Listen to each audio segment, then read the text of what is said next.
Hello, I'm doing a book review, and the book I want to review is Superman/Wonder Woman, Casualties of War. Now, this is a comic book story arc written by Peter J. Tomasi. I'm not sure if I'm saying his last name right, and it's illustrated by Doug Mahnke.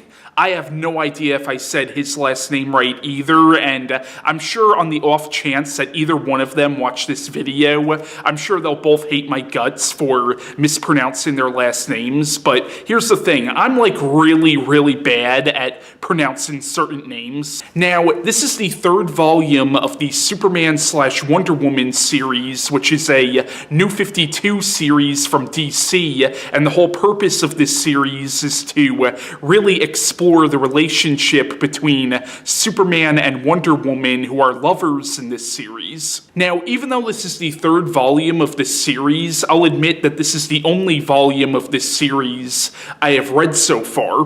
But I would say in general, and keep in mind, this is coming from somebody who hasn't read the other volumes of this series, but in general, it reads as a pretty standalone story. Now, the basic plotline of Casualties of War is Superman and Wonder Woman meet this superpowered being who calls himself Wonderstar, who has no memories of who or what he is. They decide to take him on sort of a test run where they take him along with them to fight crime, and eventually it is revealed who and what Wonderstar actually is, but I don't want to give too much away about that. Now, I enjoyed Casualties of War as somebody who hasn't read the other volumes of this series, and I'm sure if I did, I'm sure there's a lot in this book that I'll probably understand a little bit more had I read the other volumes.